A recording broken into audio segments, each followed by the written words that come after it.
Yo guys, welcome back to another video. Today I'm joined again by my buddy NLG. Today we're going to be talking about Tier 7 Bislis. NLG, can you help confirm what we're talking about today? Just in terms, we're sticking right to the bases. We're going straight DPS. I don't give a shit about your utility. I don't give a shit about tier tokens, loot distribution. I don't care if you want to be proud on loot or anything. We're just talking about DPS here. Strictly DPS. Isn't that right? Yeah. So basically, you're talking about just specifically for single target. We're kind of thinking like a 2 or 3 minute fight because I think a majority of next fights will be around that time. Again, as you said, some classes bring whatever the fuck they bring for trash or something like that. But we're specifically talking about like boss fights, and we're keeping the boss kill time short because that's exactly what's going to happen in tier 7. Even on something like Malygos, the fight's going to be long, but it's also going to have lulls in its fight, and it's going to have like small periods of AoE, but realistically it's more about what you do up front because nobody really cares about your vehicle damage or whatever. Exactly. And even on a fight like Patchwork on a buffed private server, you're still seeing kill times that are around like the 2-minute 15-second mark. So something like that is still really fast for like HP values that are almost double what they should be. And again, we have no idea what Blizzard is going to put out there for buffs and knacks, but we can speculate as best as we possibly can how the performance of these classes will do based on our experience and history with private servers. Okay, well then let's just go down to it. We'll go straight down the line here. In case you want to skip ahead at any point, we'll try to leave markers down below for you to click through to see the class that you're playing. But we're going to start off with Hunter here, and the first up is Beastmaster Hunter. What do you think about Beastmaster? So BM Hunter specifically gets a bad rap. I personally have not played that much BM Hunter. I don't know of many people that have played it at a high level, but the fact that everybody wants to immediately label them as trash and unplayable is, that's short-sighted in my opinion. I've seen BM Hunters compete on damage with Warmane survival hunters. Maybe not at the very top end. Maybe even by the time you get tier 7 Bis, maybe you suck. But I've seen BM Hunters do pretty well. And I think that something like Patchwork, for example, or even Grobulus, for example, where you might run in a situation where you're able to pre-trap and kind of utilize getting the double explosive trap and whatnot. The short kill times are going to favor any class that have a massive DPS cooldown, which BM Hunter has. I'm going to at least put it in viable, at least for tier 7, at least in tier 7 Bis. I'm going to put it viable. It brings a raid buff. So, if you're not, you're probably going to have an arcane mage, let's be real. But if for whatever reason you don't, I still think that BM Hunter is not a complete meme compared to what other people want to play. Okay. What do you think? I hear what you're saying, and I will be the first to admit that I am 100% guilty of being on the BM Hunter is a meme train. And I think a lot of that just stems from the fact that I've legitimately never once in my entire career seen a BM Hunter in a raid environment in Wrath at all whatsoever. To me, that's usually a testament that a spec is just extremely lacking in a certain way, or is just missing like some type of theory crafter or someone to just push it a little bit. I have, however, seen BM Hunter in dungeon settings. When you're fresh 80 and spamming heroics, a lot of hunters that I've played with will intentionally go BM because I know that it actually performs well when all you have are just some shitty greens and blues and you're just trying to get by. I have seen it perform well there, so I can kind of see where you're coming from. I'm willing to flex here. I would put it in not good. But to me, there's so many unknowns. Like, with all these unknowns about it, I'd almost even put it in the question mark category. So I'm leaning towards not good. If you feel really, really strong about putting it in viable here, then I'll allow it this one time. But I'm putting my neck out there. I think it's viable. I think that like I said, with short kill times and with the strength of the actual DPS cooldown. And I know that we're starting off hot. We're starting off with fucking BM Hunter. But yeah, I'm going to say it's viable. Okay, okay, I'll allow it, and it'll be your ass on the line, even though this video will be on both of our channels. I'm not endorsing that, but viable sounds fine to me. Survival Hunter. So I'll start with survival. To me, survival is actually, in a lot of ways, I think slept on. I've seen so many good survival hunters on different server cores, absolutely just dumpster meters left and right. Like SumX, for example, I know that he's killing it. I've rated so many times with Terra in tier 7 where she's literally like top 3 DPS on patch. There's so many examples in my recent memory that I've just seen hunters absolutely destroy. I unfortunately don't know quite enough about survival to say if it's because of a lock and load scripting, if it's because of some type of thing that's favoring them in these scenarios, but it's too consistent for me to ignore. A survival hunter to me is somewhere in between competitive and strong. I don't think I'd go god tier, but to me, I'm leaning competitive. What do you think? Yeah, I'm in the same camp where I don't know enough about Hunter. But I do know Hunter baseline has big cooldowns. I would say, yeah, competitive or strong, I'm fine with either. I leaned more towards strong, but just only because the competition is so fierce when it comes to some of these other classes and short fights. That's fair. Yeah, and definitely trying to find ways to differentiate between this horde of classes that could end up in the god tier competitive. Yeah, I see what you mean there for sure. Just to try to differentiate. I feel good about endorsing a survival as competitive though. okay. If you put it as competitive, would you say that it would go at like the bottom of competitive? Probably, but we might have to revisit that. Okay. Yeah, I'm cool. I'm cool with it. How it is. How do you feel about marksman? I think that the problem is you have no ARP in tier 7. Like you have Grim Toll, but that's nowhere near cap, and you would never gym for ARP. I mean, that's one of its strengths. But again, Hunter baseline it has huge cooldowns, and Marks specifically has readiness with it. Personally, I put it at the same as BM. Really? I mean, okay. yeah, I'm kind of okay with that. Interesting. I think it'll do just about the same amount of damage just on a short fight. Interesting. I could see marksman being strong, but because survival is there, always outperforming it with these like true DPS spec classes like hunter, rogue, mage, for example, like people just always play the meta spec. There's no point in playing marksman when survival is there doing more damage. I think marksman is actually is strong in this scenario, especially just trying to differentiate between these 3 specs. I think marksman is a little better than we think in tier 7, but you're 1000% right. There's just truthfully not enough gear, not enough armor pin to go around. The weapon damage on these bows just isn't enough, or bows and guns, like it's just not enough for marksman to really like jump up just yet. Yeah, I'm comfortable putting it above BM, but I still think BM's gonna be. We'll see about BM. I mean, if okay, so if base hunter is competitive and strong, BM cannot be too far off. Yeah, that's really where my head's at too. Right. I'm getting a little more convinced about it. Maybe I'm just like huffing that copium that you sent my way. Yeah. Let's move on from hunters. I see the next class. I'm pretty excited. Ooh, okay. Tell me about feral, man. Oh, it's immediately number 1. 100%. There is no way that anything can compete on a short fight with a feral who gets a hysteria, who has the berserk.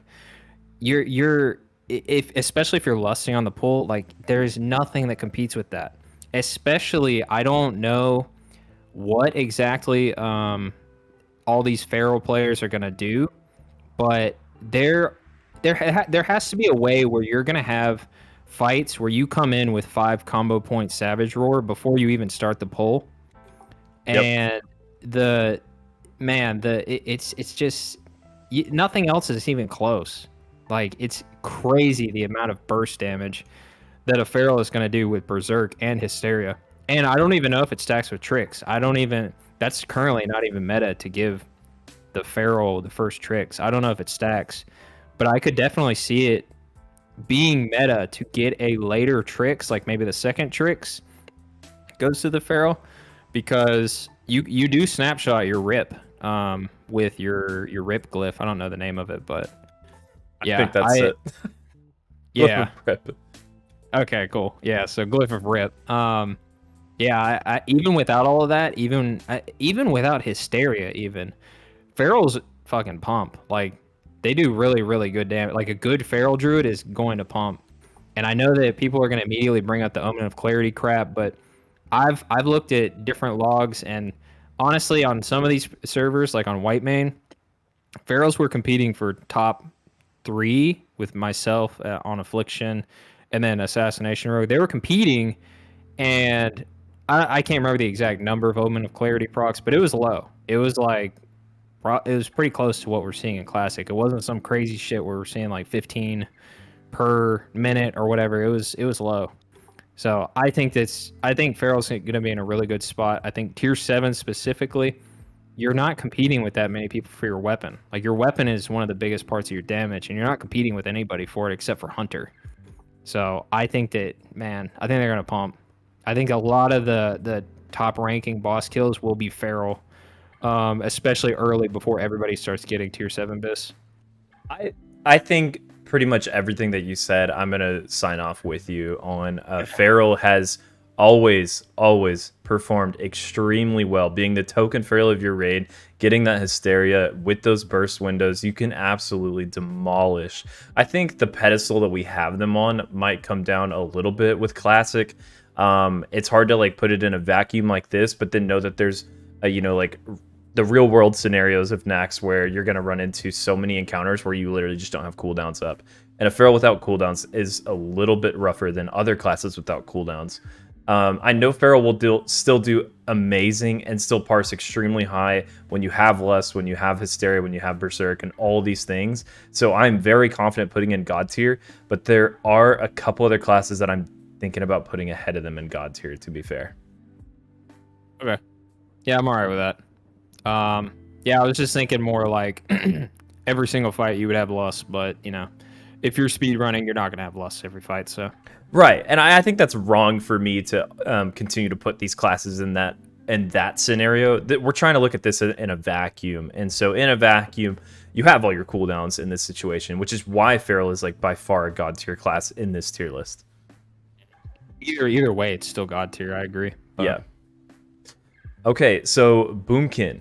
I get Boomkin messages all the time. I don't play Boomkin at all. I get comments all the time in my videos. It's ridiculous. Like, people are so excited about playing Boomkin and Wrath, and all because of like they think that their overall damage is going to be amazing. And to me, like, their overall is good, but I have seen like varying differences on their single target.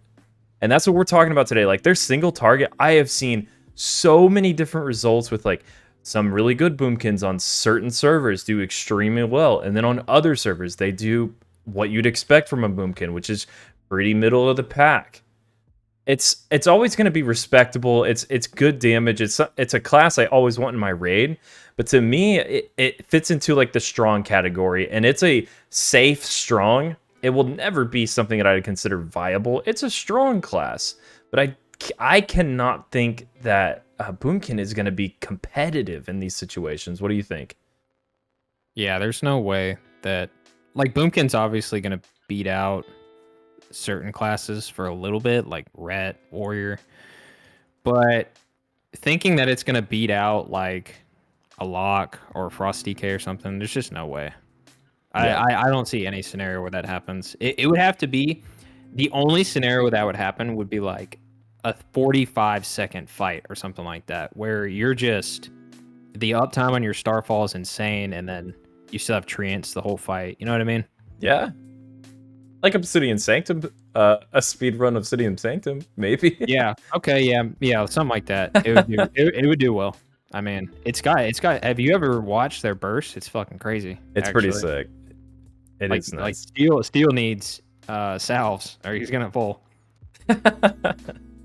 I've heard of so many boomkins want to like pretend like they're gonna rip aggro with and want to call for salve, but I've never seen a boomkin ever actually do it.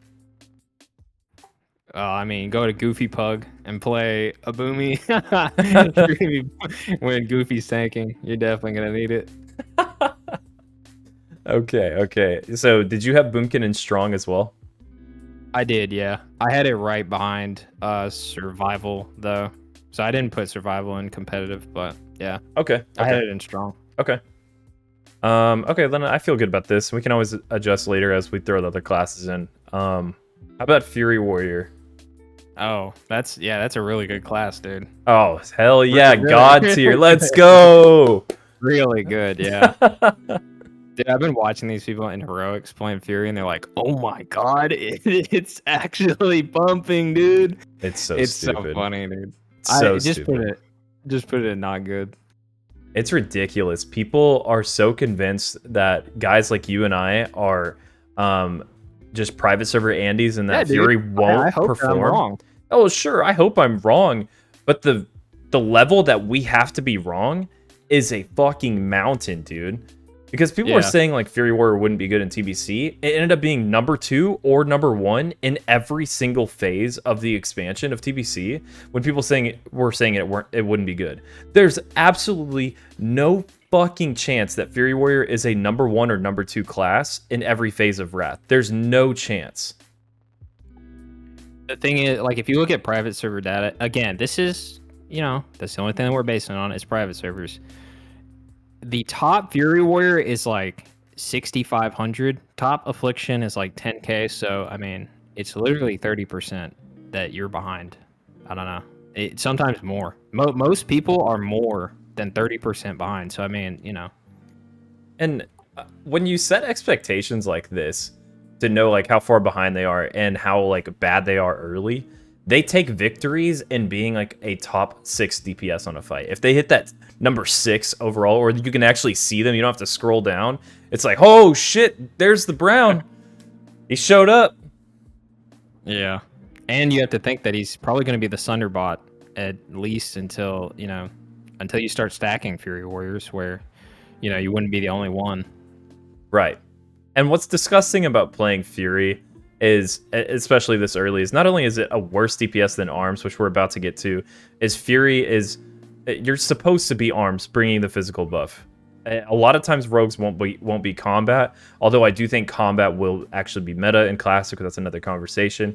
You're basically saying like, hey guys, like, sorry, I want to do pump, I want to do Fury Warrior things rather than do what's meta and do what's going to bring my raid the physical damage debuff. So it's just a bunch of bullshit. Yeah. Like, if anything, you would drop a Feral, and dude, like, there's no way that a Feral is gonna lose to a Fury Warrior, because they would share the same buff. Exactly. There's just no way. Exactly. Okay, so for Arms, I would put them viable. What do you think? Yeah, that's where I have them. Okay. They're just good. I mean, it's actually hilarious. I didn't think that the private server meta could change, but it actually has this last season. Out of nowhere, it's like dual wield arms is fucking the thing. It's not bad. Yeah, it's interesting, that's for sure. It's funny. It's funny seeing what weapons they use too. I have no idea how it works. I actually don't think it's a substantial DPS increase. Kind of like how dual wield Unholy is a pretty noticeable DPS increase to 2-hand. I don't think dual wield arms, kebab arms, is going to be a massive thing in Wrath. I think you can definitely still go the 2-hand standard route and do really, really good numbers. It's just different. Yeah, I mean, either way, we haven't seen any warrior do good damage. Like, obviously, arms is better than Fury, but it's not by it's maybe like 10%. So like the top arms is like 7K, and then top Fury is probably 6K. I mean, Yeah, yeah. But they have their moments. They have their cleave moments where they do all right. Yeah, they're not as bad as I probably make them out to be so often as I do on my channel. I do think that Arms will have their moments in Wrath and in Nax, and I think people will try to like shove it down my throat. Oh my god, like look at arms. Well, no, you know, arms does okay here and there. I think viable is perfectly fine. I think that's a nice way to put it. Not like a C tier. It's viable. Yeah. I know in our last video we were talking about how you probably wouldn't run an arms. I still agree with that. But you do bring a pretty unique buff. It's either you or a combat rogue, and it's a pretty important buff. Other thing about arms that I've been, or warrior in general, warrior DPS in general, people really think that they're going to do. They say, "Oh, well, don't you think about overall damage?"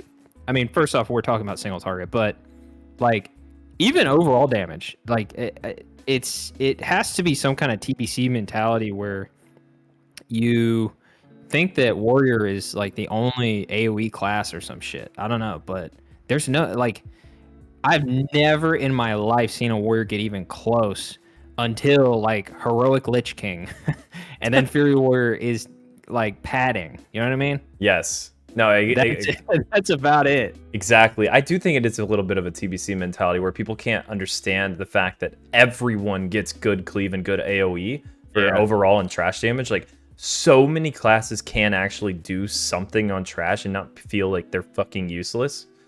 Warrior is not the poster child for overall damage anymore. Yep. So, I mean, I'm cool with, but I put him viable as well. So, you know. Cool. Okay, so Assassination Rogue. I'll go first, but I know that you're probably gonna have more to say about rogues since you actually play them. Assassination to me is God. It's gonna be really tough to knock them out of this position. They are god tier. They are oftentimes frustratingly hard to keep up with in damage. And also frustrating due to the fact that they don't bring like hardly any value to your raid at all. You also play a warlock, so you look at rogues and you're like, oh my god, like that's my tricks boy. But to me, like I look at rogues and I'm like, you're useless, and then they just absolutely dominate, man, dominate. Their single target is frustratingly good. It's so good. They are constantly dominating single target fights. I remember we did a raid just 2 nights ago, and I believe it was on Heigen. It may have been a different boss, but we had 3 rogues and they were all assassination, and they were number 2, number 3, and number 4 on the DPS meter. And they just took like a whole wall of yellow. It pissed me off, but they are just so insanely good and stackable. This class is just phenomenal in tier 7. Yeah, when it comes to rogue, and again, we haven't even seen the level of degeneracy that classic is going to bring. So for example, there is the snapshotting mechanic when it comes to your, what is it, tier 6, that slice and dice. You don't actually have to use 2-piece tier 6.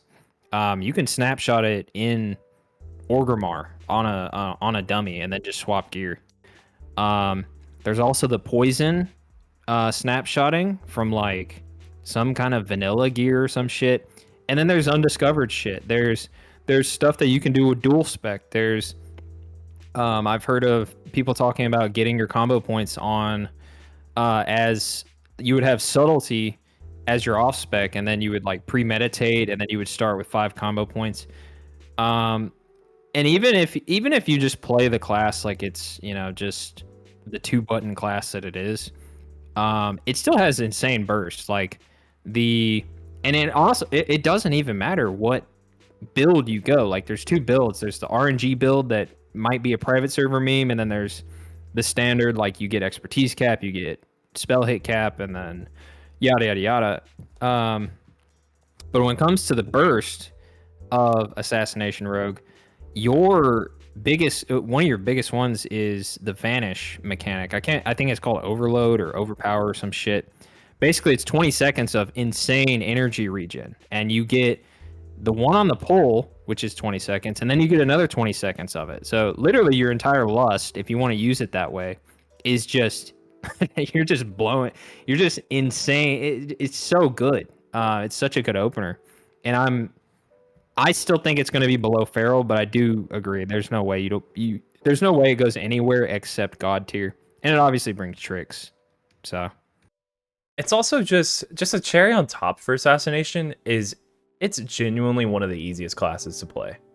Yeah, for sure. It's so easy, and the barrier to entry doesn't ask you to have a whole lot of skill. It's great for like a raid leader, or it's great for just someone who just wants to play something that's extremely meta without like having to challenge themselves with like the hardest class in the game. And it's just so easy to get great profit out of this class. They're just so damn good.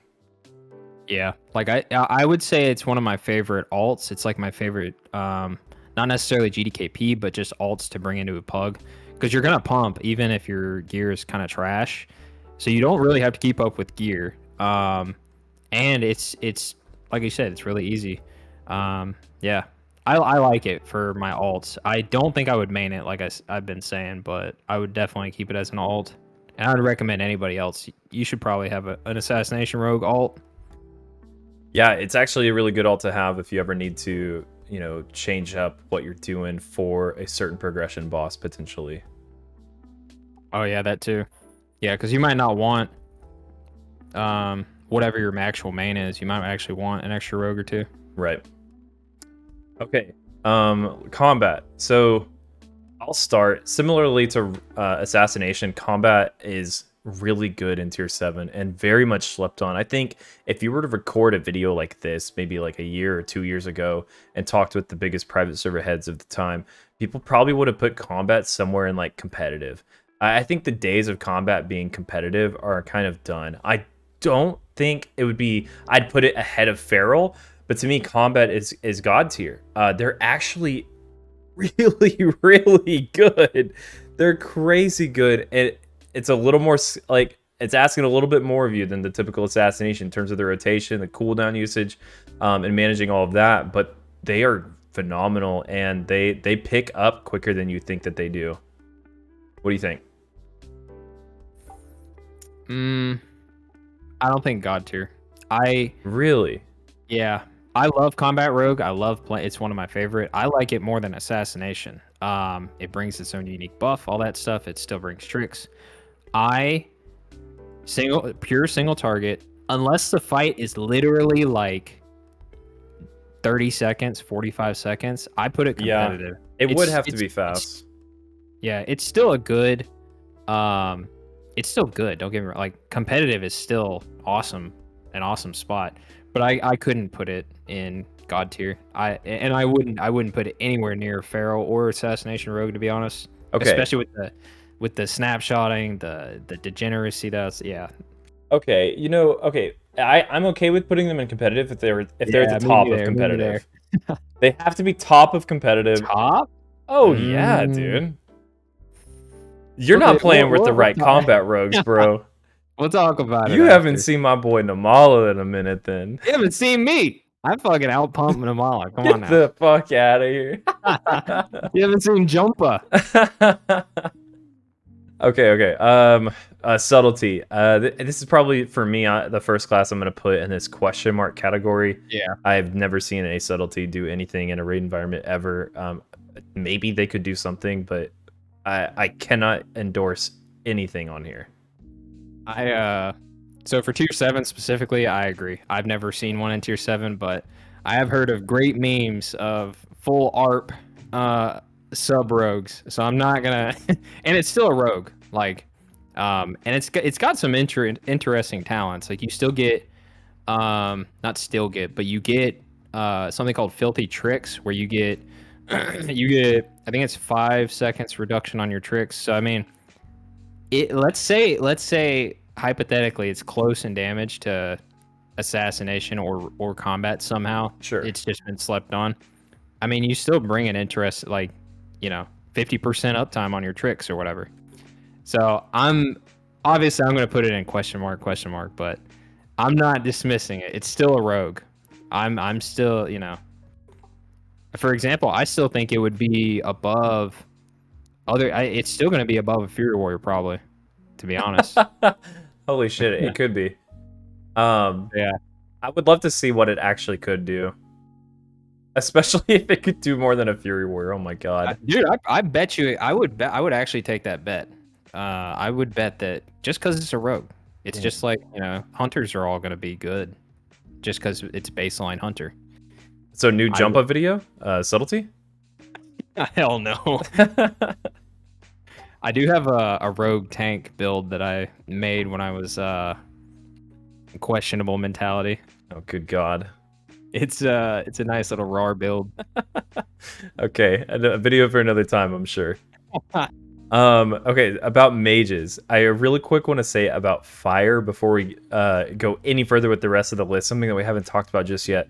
This video is intended for tier 7, Naxxramas, OS, EOE, BIS. We're not talking about pre-raid, we're talking about BIS, right? Yeah. Okay, just want to make sure everything that you've been saying up to this point is also talking about BIS with what's available. Because to me, there's a massive difference, like a huge difference between a pre-raid BIS Fire Mage and a tier 7 BIS Fire Mage. And a tier 7 BIS Fire Mage, to me, actually has the hit and the crit to do okay. I feel like I would put Fire Mage right with the Boomkin. You know what's funny? You know what's funny is that I don't even, because you're not looking at what I had, I linked you, but it's literally just we're almost identical. Anyway, continue. Yeah, I don't have any cheat sheet here, but I did glance at yours before. Yeah, so Fire Mage fits right at Boomkin. To me, they are similar to a warrior. Like, they just haven't had the chance to fully scale yet. They haven't gotten the crit that they need. They haven't gotten the tier set bonuses that they need. They're missing access to a lot of good quality hit until they get later into the expansion. And truthfully, like, fire is not bad. I think the meta spec, of course, is to play Arcane in Phase 1, of course. And even for parts of Phase 2, Arcane is going to be the way to go. But Fire Mage surprises people, and I do think, like, there's potential for Fire Mage to do surprising numbers for some people, but I can't put it past a Hunter in any scenario whatsoever. Yeah, and even we're going to talk about Arcane later, but even comparing it to Arcane, it's like there's no way. They would have to buff Nax more than Warmane. It would have to be more health than Warmane, because that's specifically is why Arcane starts sucking, is because it just goes out of mana, and it starts, you start having to evocate and whatnot. And that's kind of when fire starts taking over. Right. But yeah, there's no way that they buff Nax that much. So I would say that there's no scenario that Arcane loses to a Fire Mage in tier 7.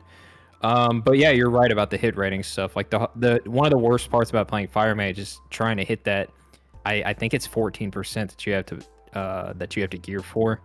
That's just super hard in tier 7 BIS without going down in item levels on certain items. And then, like I said, simultaneously, Arcane is still God mode at that point. So, right. Why would you play it? Right. It's like the same situation we're talking about with the Hunters. When you have another spec that is just staring you right in your face, so it's outperforming you at every turn that you look, why are you not playing it? That's how I feel about mages in particular in Phase 1. Yeah. Yeah. So I put it in strong too. I feel like we've talked so much about Arcane. We should go ahead and like skip Frostier and talk about Arcane right now. To me, you go. Yeah. So with Arcane, what I was saying before, another aspect of why it's going to be better than Fire in tier 7 BIS is because you don't need all that hit rating. With Arcane, you can, I think it's like 8% is your cap or something. It's really, really low. Right. And again, it's going to be short fights.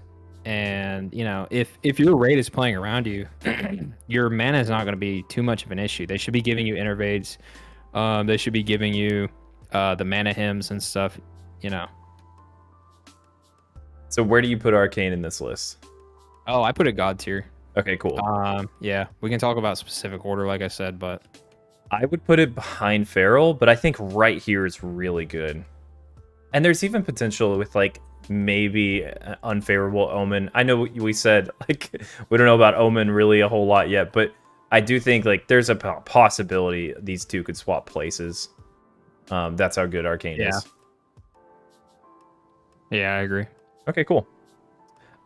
Frost Mage, you know, this could be another Beastmaster Hunter situation where it could outperform a warrior. But NLG, I I do not know enough about Frost to put it anywhere. Do you have any Yeah. strong opinions about this? No, I don't. Okay. I've only seen it played in tier 9. I have no idea if that class is good. I haven't seen anybody say anything about that class. Um, I would still make the bet that it's gonna beat a Fury Warrior. And dude, I can't wait. So many of these TBC players are gonna be like, I hope NLG burns for his Fury Warrior predictions. I still get comments to this day. I'll post like a video of something stupidly random talking about like warlocks, and I'll get a comment saying these preps are Randy players and they're, you know, Oh my warrior, God. blah blah blah. Dude, they are crazy. They are mad out there. They have a huge Discord, man. It's what is it, Fight Club? It's big, man. They don't want to let go. They're funny though. I like them. Okay, cool. So I'm sure Frost could end up seeing themselves somewhere around the viable section, possibly, but the two of us are going to leave it as B. Unfortunately, we have to talk about Blood DPS. Now, this is actually a spec that I have seen perform in Phase 1, unfortunately. For an entire Phase 2, not just for like one damn raid. I literally saw this fucking spec in my raid for an entire phase of Nex. Unfortunately, I will have to say that Blood is viable, and it's better than an Arms Warrior, probably, actually. Oftentimes, it was out DPSing the Arms Warrior in the raid. God, that feels dirty to say, but it's somewhere around there. Yeah, it's and I know who you're talking about, and he's not that great. But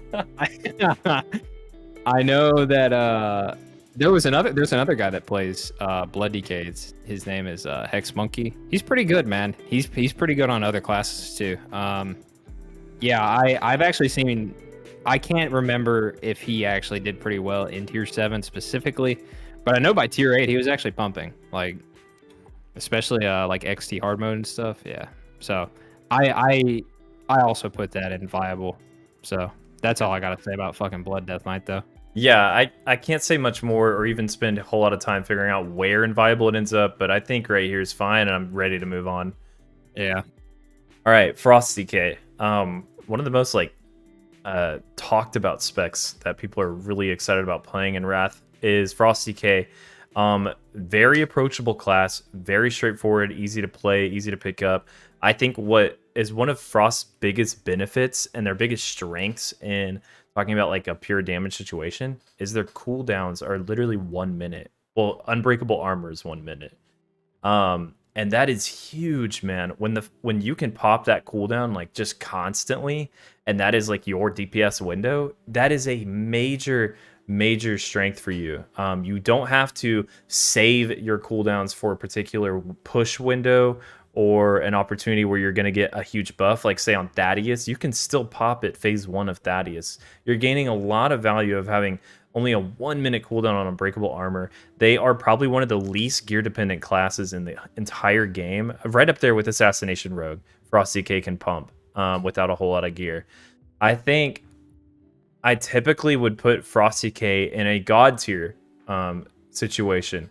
I don't know if it's the fact that Warmane has done some nerfing to the Killing Machine proc rate or what, but for some reason, as of late, and I'm a DK one trick, like Frost has been performing worse for me.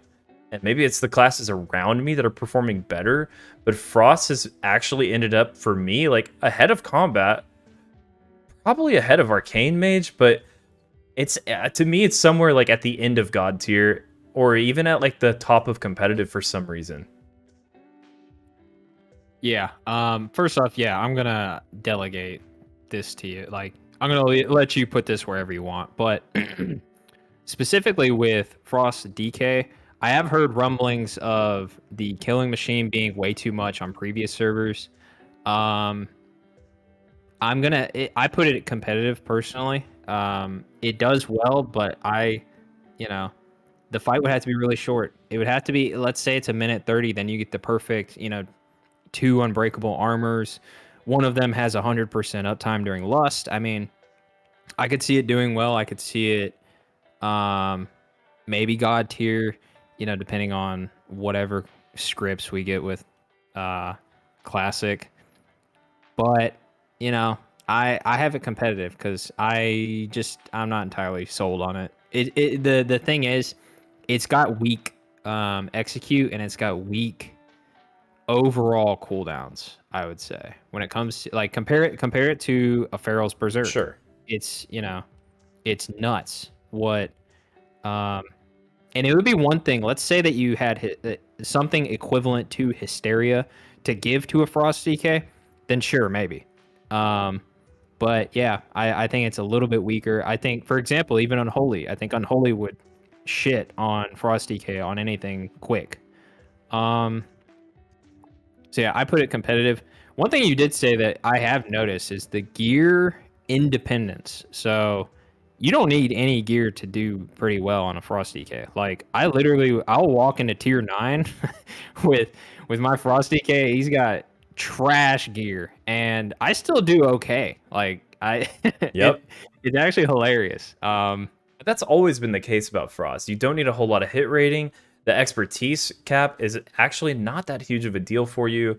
Your talents are really favorable to you, just giving you a lot of raw stats. Like the class is just, it's a strong class. Like think about how we've talked about like BM Hunter just kind of being risen up in the tier just by the sheer fact of existing as a green class, being Hunter. Like Frost is just kind of like taking the core of DK and just being phenomenally strong. Just as a base, I think you make a good point. There's definitely some places where I feel like Frost feels kind of like a noodle. I want to say like last week I had literally hit rank 1 for all DKs, both Frost and Unholy, on Patchwork, but I was like number 5 on the DPS meters on Patchwork. Yeah, and you also, like I said, look at your competition. Do you think, and I'm again, you can put this wherever you want, but do you really think that you're going to compete with an Assassination Rogue, a Feral, or an Arcane? I say hell no. Do you belong in that same tier? I don't think so. I have a really hard time saying that Frost can't compete with Arcane, because to me it does every time, every fight. Okay. Yeah, we can leave it there then. Yeah, it's tough. Unholy. Okay, let's just go to Unholy because I got to leave Frost here for now, and maybe I change it later if God tier gets too crowded. Gotcha. Unholy is definitely doing really well. And I can confirm from beta a few things that are already favorable for Unholy. One is we know that Gargoyle is going to have the good scripting that we want in terms of staying still, casting. They still need to work on the pet animations and interactions, as sometimes it just kind of does its own thing. But that we have plenty of time for them to sort that out in beta. And I believe we're actually looking at uncapped GCD. Knowing that, we know that Unholy can do absolutely insane openers. Like we're talking like 10k, even potentially 11k DPS openers for just brief moments. If you have everything lining up for a good Gargoyle snapshot, on top of the fact that we've had White Wolf and the whole Morb community just go absolutely ape over Dual Wield Unholy, and Dual Wield Unholy is not a meme anymore. It is actually legit. I'm convinced at this point that it's a DPS gain, at least on the server War main. We'll have to see for sure on Classic, but so far everything's looking good. That it is a DPS gain over two-hand, and pretty much every scenario, at least in Phase 1, that passes the eye test for sure. And because of that, it ends up, to me, being God tier ahead of Arcane, and right up there with Feral, potentially even ahead of Feral. That's kind of where I would end up with Unholy. How do you feel? Yeah, I actually had, so in my list, I actually had Feral as number 1 in God tier, and then I had Unholy right behind it. This is just going, I've played Unholy, but I've never played it to the level that I've seen other people play, where they like you said, they literally have 11k, 12k openers. I'm just like, how the fuck did he do that? I don't. Yep. I don't know what order of spells I did wrong, but I don't remember ever ever hitting that with my gargoyle. But yeah, I think that Unholy is nuts. And I don't know what it is, but specifically this season of Warmane, it's I feel like they did something because it's doing better. Yeah. It's definitely God tier though. It's definitely God tier. It's 100% God tier, and it's outperforming Frost in a lot of basically every scenario. There's only a couple fights where really like you're not getting any benefit from like pet damage, where Frost is like by far better. But those are few and far between. We're talking about in a vacuum, like a 2 to 3 minute boss fight. Unholy wins, and the shorter the better, truthfully, until you hit that 3 minute and you get your second gargoyle. But your second gargoyle is never as good as your first. So yeah, Unholy is awesome, and I feel really good about putting them here. Okay, so you have Feral ahead of Assassination. I don't know. Maybe. Like I said, how often do you even see a good feral, and then how often do you see that feral actually getting like a good hysteria, and then how often are they like doing the degenerate shit where they have 5 combo point or even like 2 combo point Savage Roar before the pull? Like it's so infrequent. It's so infrequent to see ferals really pumping. So that's why I put it number 1. I think it's going to be number 1 for sure. Okay. I think the way you describe it is almost like that graph that's on logs where you can see like the outliers. And Feral has always been that outlier class where the median of the player base playing it is like way down here and like competitive or strong. Exactly. But the outliers are like way ahead of everyone else, and that's kind of what you're talking about essentially. And I do kind of see that too. I have a hard time because of that putting it ahead of Assassination. Assassination is so reliably God tier that it to me comfortably is ahead of Feral. Gotcha. But I'm all right with that. That's a bit picky in between here. It's not a hill to die on for sure. Yeah. Okay, Ret. Ret, the class that I have the most realm firsts with. Oh my, do you really? I do. Because I've piloted Ret. That? I just pilot, dude. It's so dumb. You pilot? Okay. Yeah, this class is so damn stupid and can be so good in the right hands and can be so meh in others. And it's such a support class that you want to have them, and there's a reason to have them, especially early on with like 3% damage. Well, with the 3% damage later, but early on, like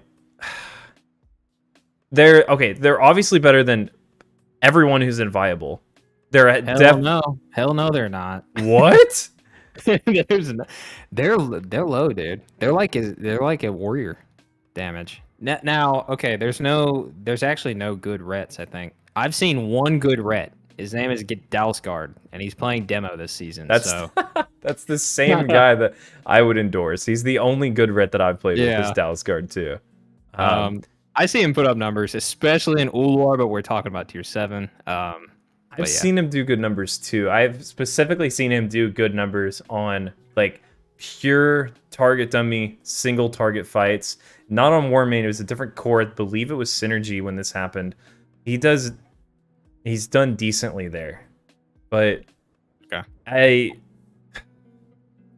so for viable, what I want in viable is I think at the very least, okay, BM Hunter can be ahead of Arms Warrior, and then you can kind of put wherever you want, either Red or Blood DK, but okay.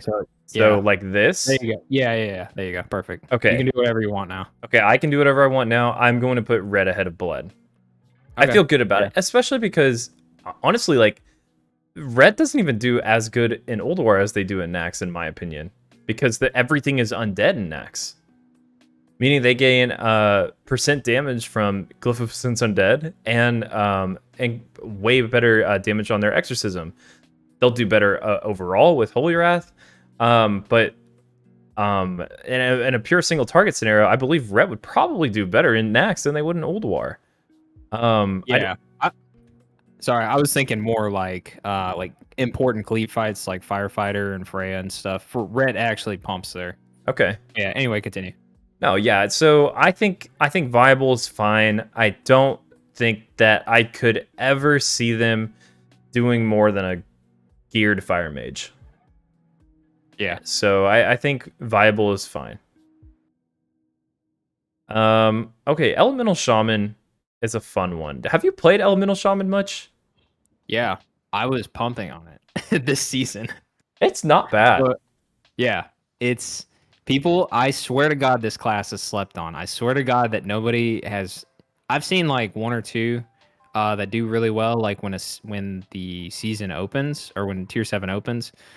But I swear this class is so not min-maxed. I swear that there's more to it than what people are doing right now.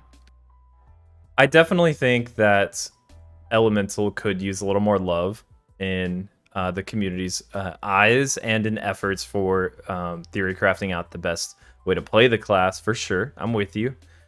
To me, Elemental has a day where it does fall off, where they are most certainly not invited to a raid, but that day is not today. Speaking of Phase 1 strictly, Ellie does very well. It just objectively does. And it's like this with every server I've played on. Elemental does really good in Nax. Always have. And I've always said that Elemental does well. People like to think that I shit on Elemental, but really, like, Elemental does great in Phase 1, and they did great in Phase 1 of TBC, too. I think that's just kind of how the class works. Like, they're just great early. They don't need a whole lot of gear, and they just don't gain a whole lot from having a lot of gear. To me, it's a competitive class. Where it ends up in competitive, I'm not 100% sure, but to me, they are comfortably competitive. What do you think? Yeah, that's where I had them. Specifically, so the fight has to be a standstill fight. That is one of its weaknesses. Sure. A lot of its burst comes from the fire Ellie.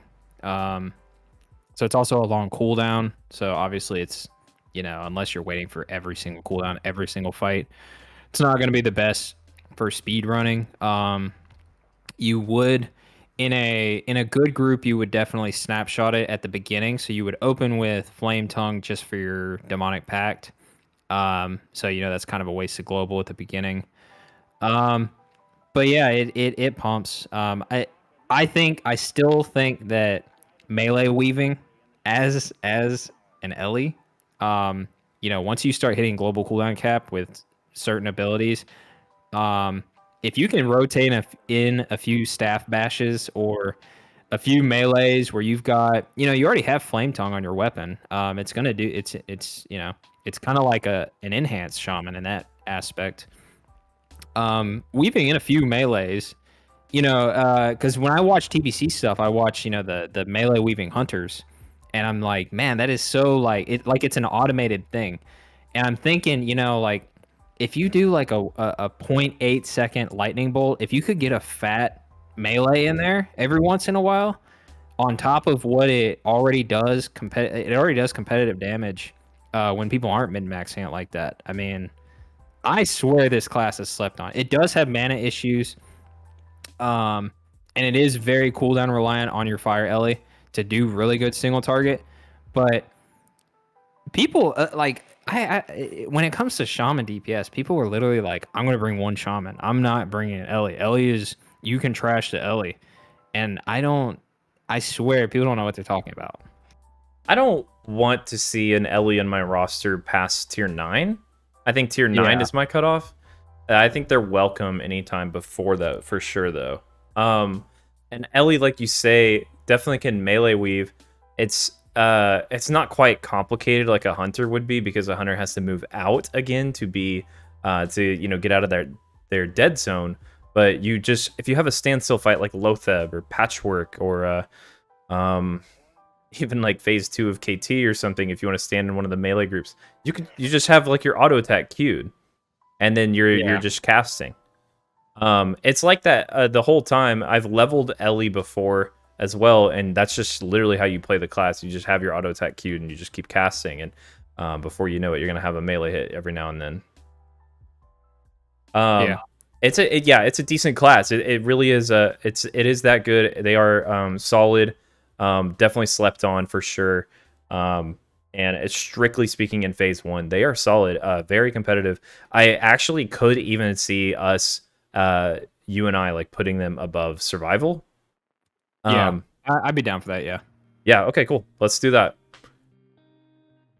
Enhance. So you and I have actually played a lot of Enhance together, so I think we'll end up putting this in a pretty comfortable place. Predictively for Classic, this is going to be an interesting conversation because there's just a lot of unknowns with Classic right now. There's been so much stuff that's been going on with the beta that it's beta. Like, we don't know if it's going to stay or if it'll be fixed or it'll be changed. We genuinely do not know. So everything here is fully speculative. If we're talking about Enhance overall, Spellhance or Physical, Enhance is still, in my eyes, a god tier class in phase 1. I would comfortably put Enhance somewhere. Fuck, dude. I could even put them above Unholy.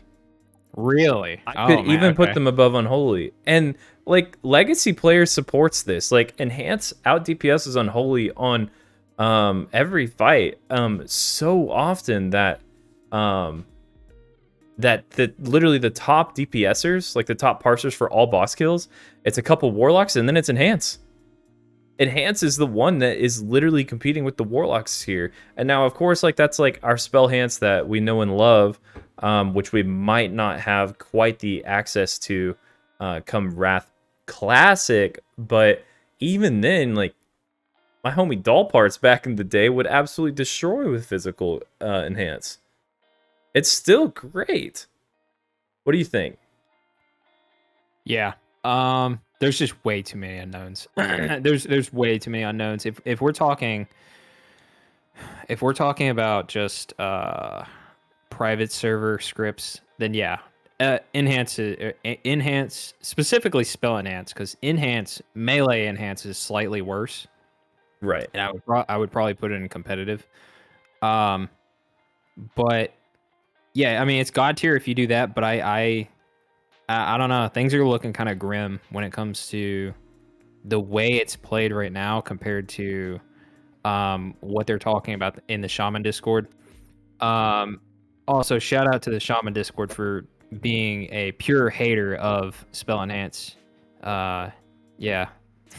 It's like they don't want it to succeed. Yeah, I swear that you type any kind of Spell Enhance, it's not a ban, but it's like, okay, time to get your popcorn out. Everywhere you look to, everyone just comes yeah. into the Discord and they're like, "Hey, does anyone know anything about Spellhance testing in beta?" It's like, dude, shut up. Yeah. So I wouldn't put it god tier specifically because of that. And people are even talking about the weapon syncing stuff. That would make it so that melee enhance it, and again, I don't play TVC, but the way that I understood weapon syncing is that it would make melee enhance a little better because you're using less flurry procs on your offhand or something like that. Basically, you would want to have two big weapons to maximize your flurry uptime. Right. With physical enhance, you're way more likely to have weapons of the same speed, so your flurries are going at the same time. With spell enhance, your main hand being so much faster than your offhand, it's going to desync it constantly. Yeah, that's kind of what I was getting at. So if we end up getting that, and even today I was looking at in there, and they were talking about how, oh, they changed something on the beta. So it's too much of a question mark. I would put it competitive because I think even in bad, Damn. I would put it at the bottom of competitive because if we get if we get bad scripts, I mean, oh my god, yo, that's the biggest take I've ever heard. Okay, maybe right next to Ellie. Okay, maybe right next to Ellie. I'll do that. Let me just say, if we were in a vacuum talking about Spellhance here, I would even be I'd almost put it over Feral. Yeah, I'm they're so good. convinced that they're that good. Hell, I mean, I might even put them above assassination if we're literally talking about spell hands. But because we don't know what we're gonna have with shaman with enhanced shaman right now. Fuck, dude, I wouldn't put him in. What if I'm what if we put him in question mark? I'm more comfortable with no. that. No? No, I love enhance too much, and I know that even a base enhance at its core, like combat or physical enhance, will still absolutely pump. There are still VODs to this day of full physical enhance being literally #1 on DPS meters on Algalon. I don't have anything from phase 1, but on Algalon, a full physical enhance. Like, I've done old wars with guys who are going full physical enhance. I know it can absolutely pump. It literally is competitive with a Frost DK. Um, I guess we could put it. I'm not putting it at the bottom of competitive. You're out of your goddamn mind if you're gonna catch me putting it at the bottom of competitive. I will fight you and die on that hill. But I could put it at the top of competitive. I could meet you halfway there, or I could put it like ahead of Frost DK or just behind Frost DK. I'll let you decide. Okay. We can do top of competitive. And Okay. again, this still it requires non-movement fights too. So now we're talking standstill fights. You know what I mean? Sure. I guess so. I would say it's probably going to be better than Ellie. Probably. I still think it's going to be min-max. I think Ellie's going to be min-maxed. And I don't know. It's too much of an unknown for the weapon syncing stuff. I have no idea. Obviously, if we're talking pure private server stuff, it's god tier. But there's too many unknowns for me. Yeah, there are a lot of unknowns, and you just kind of have to take this with a big grain of salt while watching this video. That you're gonna look at this, you're gonna skip to the end and see the screenshot, and like, oh my god, enhance! Like, look at where it ended up. But if you're paying attention, you know that enhance could end up in a lot of different places in this tier list when it comes down to it. Yeah. Okay. I'm comfortable with that spot.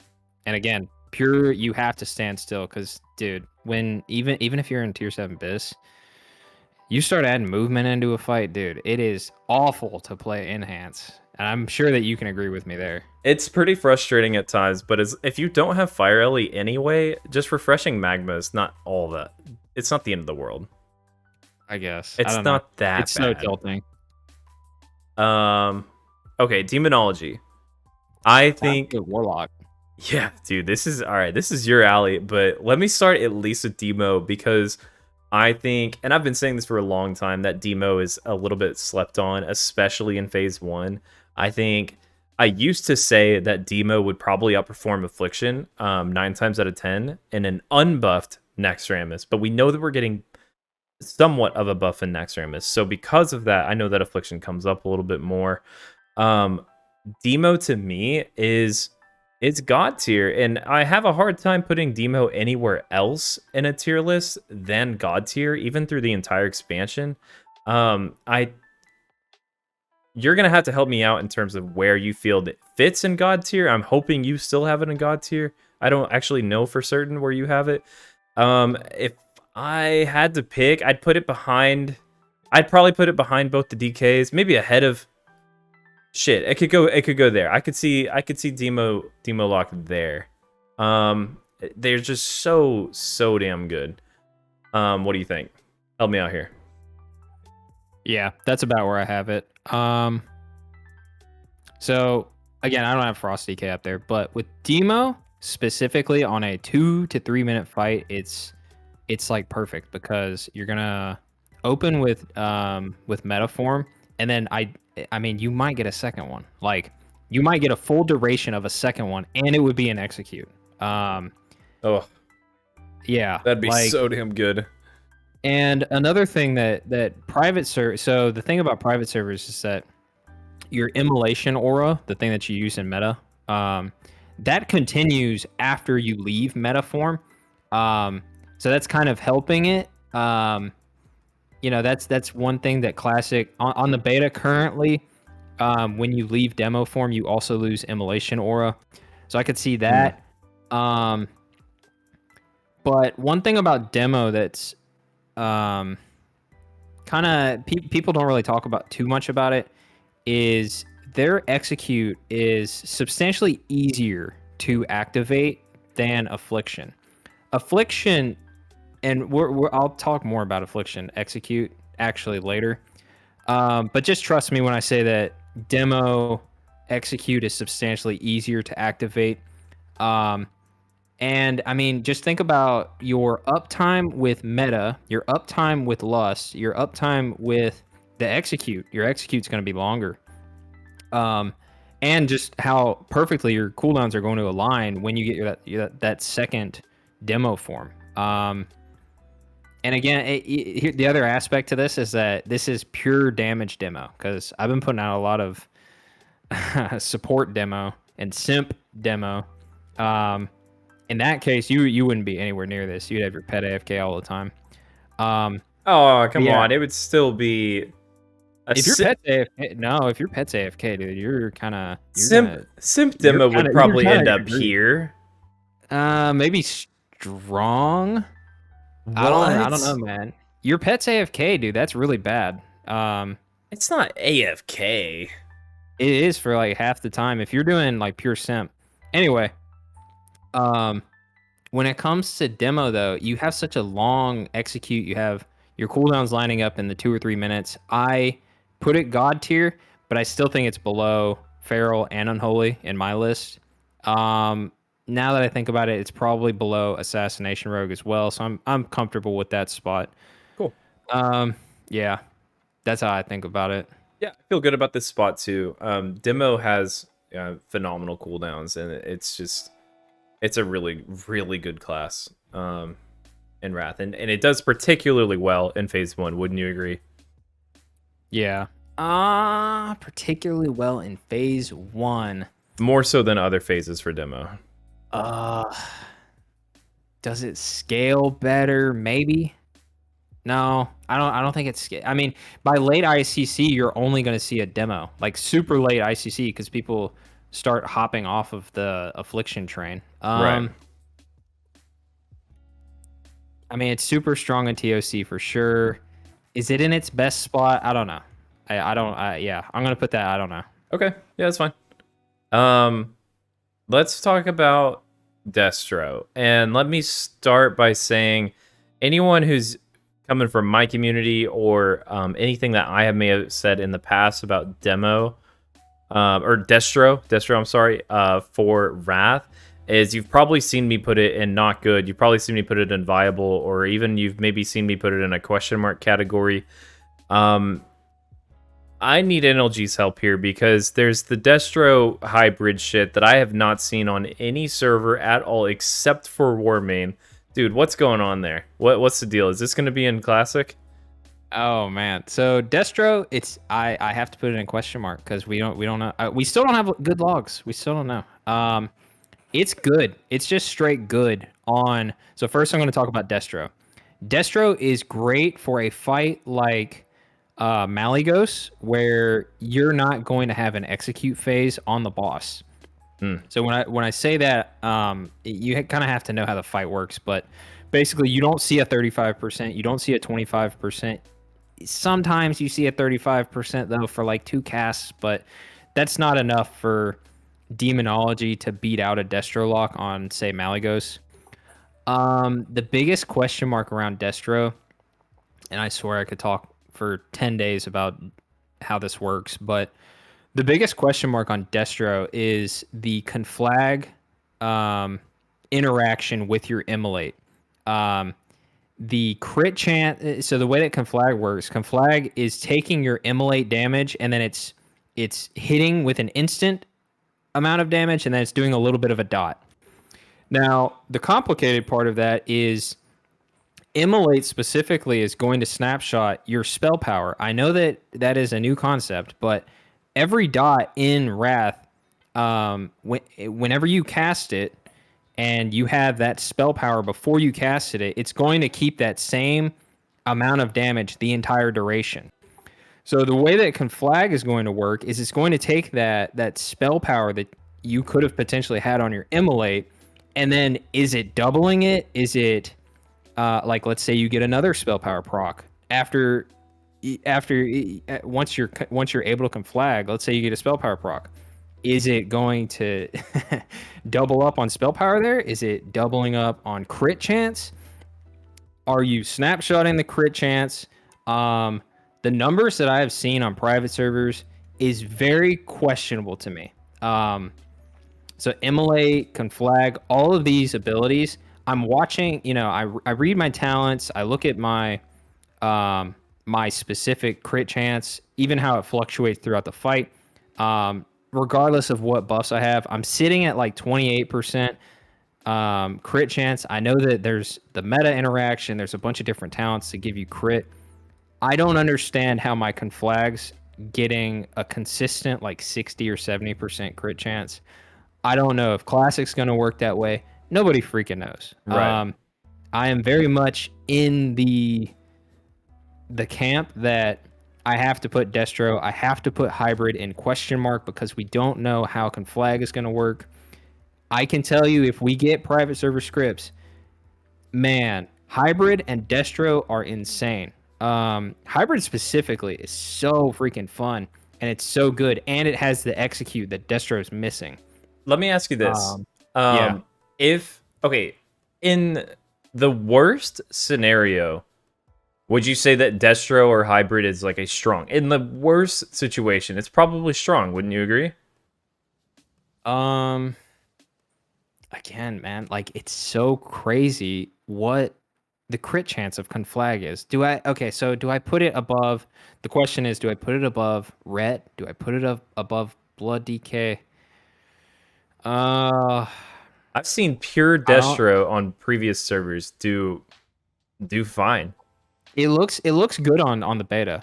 I mean, and yeah, I've seen it. It does okay, but Like, nobody's close to the numbers that I'm doing on Warmane. Like, not to be arrogant or whatever, but oh no, yeah, like, what you're doing on Warmane is absolutely insane.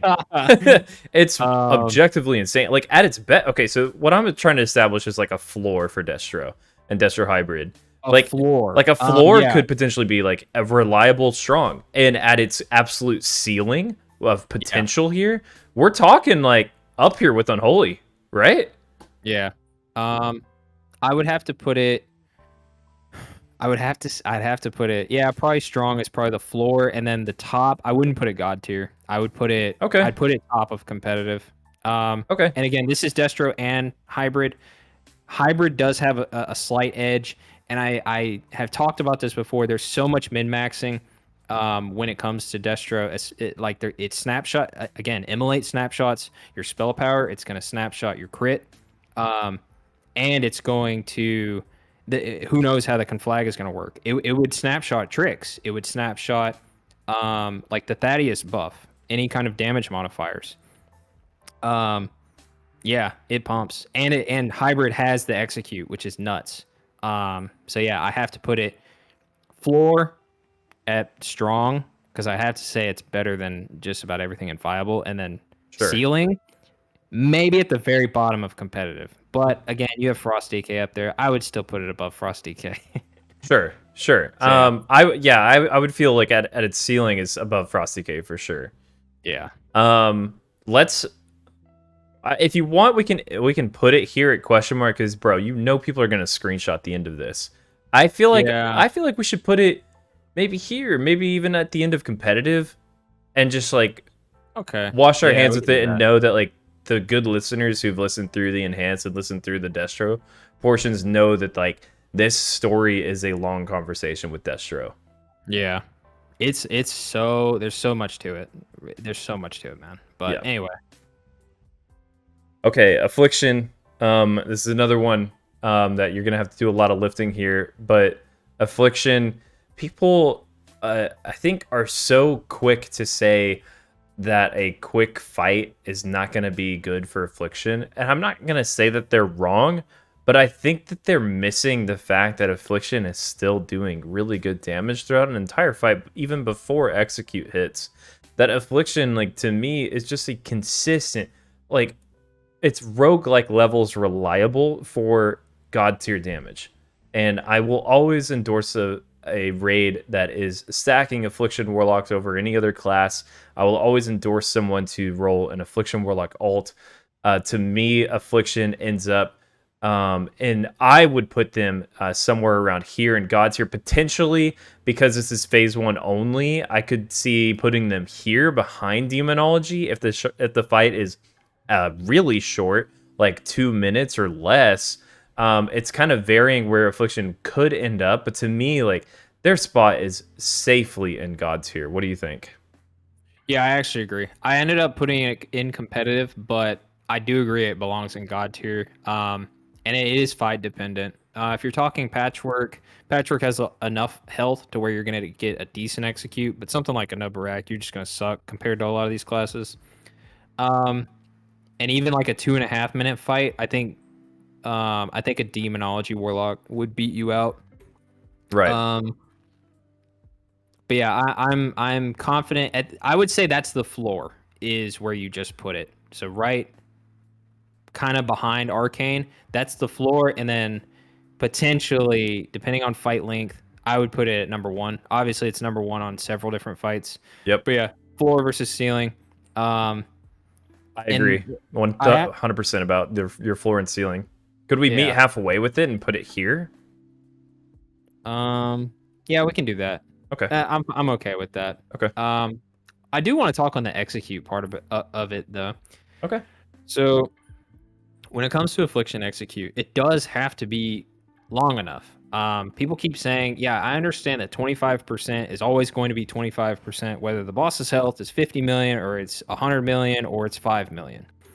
But one part of the drain phase is getting, you have to kind of normalize so when it comes to your drain, you want haunt, you want 3 embrace, you want UA, you want your corruption. And at some point, you want your trinkets to proc in there as well. You want a PI in there as well. You want a tricks in there as well. The most amount of damage that you're going to get is when all that shit lines up. Is that going to happen every fight? No. On a fast fight, you might literally like in the time it takes you to put up haunt and UA, the boss might have gone from 25 to 21% or something like that. You know what I mean? Like you just lost 20% of your execute just because you're putting up stuff that needs to be up. Right. Specifically, haunt and the 3 embrace is 38% of your drained soul damage. Um, so yes, in specific scenarios, let's say the stars align and you get your 2 trinket procs, you get the PI, you get the tricks, and then you already had haunt and you had your snapshot earlier maybe like cuz ideally you want to snapshot the tricks at 35%. Yeah, you could have an insane pull on one boss or so, but I think that having a longer drain phase, a longer 25 to 0 time allows your drain phase to normalize and for your drain phase to potentially to go from potential trinket procs, potential tricks in the drain phase, it moves from that to it's absolute. It's going to happen. You're going to get the trinket if the fight is long enough. So yes, I understand 25% is 25% no matter what, but there's more to it, especially with affliction. And I'm kind of tired of reading that. I'm tired of reading that. Oh, you're an idiot. You don't know how math works. I know how math works. I know how math works. Yeah, I'm definitely seeing both sides to that constant argument all the time, and it's never ending because Yeah. Affliction is such a meta spec. People will never stop talking about it, and it's people are just so quick to assume that Affliction is dead on arrival with a unbuffed Nax, which I know we're not getting, but Yeah. um, that is just so wrong. There's so much more to that conversation than just a fight length. Um, yeah, I really don't have much more to add to what you just said. I think you nailed it, bro. Yeah. It's a hard class. I understand. Like people just it might be an ego thing, but maybe they just haven't played it enough. Maybe they I don't know, haven't been through the trenches of doing shit DPS, and then like, man, how do I not suck, dude? How do I not suck? It's But yeah, that's my opinion on it. it's up there for sure. I mean, I always tell people the top 3 hardest DPSs to play in Wrath are Feral, Affliction, and Enhance. And it's by Yep. far, those 3 are always the hardest. Okay. Yep. We should finish this. We have one more class to go. Shadow Priest. Let's try to finish strong, wink wink. I was thinking I would put Shadow Priest for me at the top of strong. But it kind of just depends. Dude, I've seen Shadow Priest do really good damage, and I've seen Shadow Priest do horrible damage. It really either depends on the player or it depends on the server that I'm on. But I have seen so many varying levels of Shadow Priest performance, especially even like specifically in Nax, that I am kind of torn on where Shadow is going to end up here in Classic. I think it's safe to say that they're really competitive, like neck and neck with a Boomy and for single target, but I don't know if they would ever be worse than a Ret. I don't think they would ever be better than a Survival Hunter. So to me, it ends up somewhere around that ballpark. How do you feel? Yeah, that's where I put it too.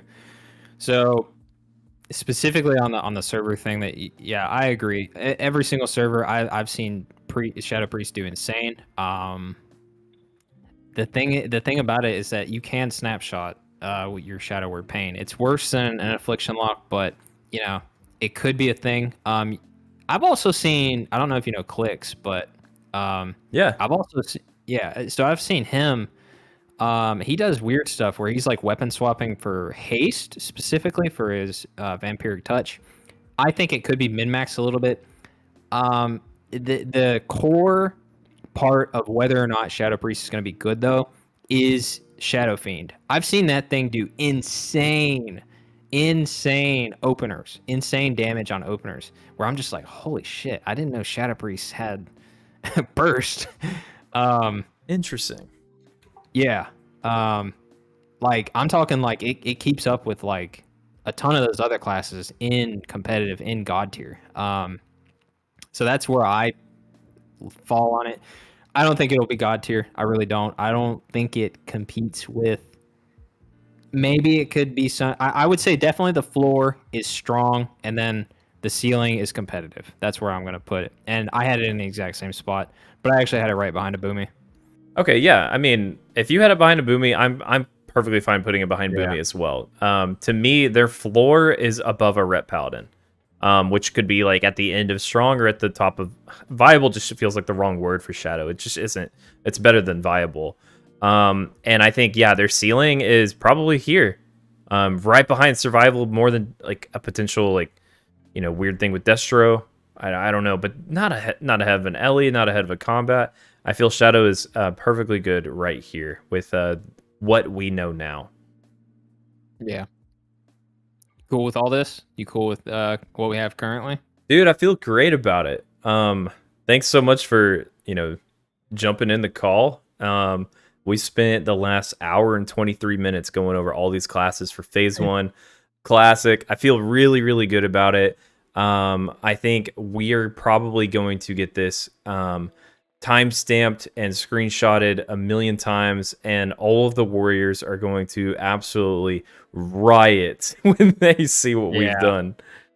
I hope so, man. I hope I'm freaking wrong. I hope that warrior somehow pumps. I hope that it is meta where the combat rogue comes in and exposes for your warrior. That would be sick, but I don't see it happening. Okay, like warrior at best is gonna do like this. Gotta stop. It's not though. You Like, think it beats? No, it's not. it's There's no way. I'm talking like in the most absurdly favorable heroic strike Q, random bullshit, whatever that Classic is gonna throw at us. Okay, maybe it does top 10 DPS for once in its life in Wrath. In Phase 1. Warrior will have its time, guys. Everyone relax. It will. Okay, that we've spent so much time here. NLG, thanks so much for being here. If you guys want to check out NLG, I'm gonna leave all of his info in the description of this video. You can find him streaming. Do you stream on Twitch? I'm trying to avoid that ban hammer for right now. Oh, I feel you. I feel you. Okay. Well, I'll link your YouTube below. And dude, we got to do this more often. I love this. Yeah, we picked a good topic. This is a good topic. That's really it. I could talk, like I said, I could talk for days on this shit. Same. We might have to find new ways to do these tier lists because they're really, really fun. They're fun for us to do, and I know that they're fun for the viewers and the listeners. So thanks so much, everyone, for listening. Feel free to, debate us in the comments below. If you disagree with anything, please feel free to nicely tell us that we're idiots. And just like the video and subscribe to my channel and to NLG's. Love you guys so much, and we are out of here.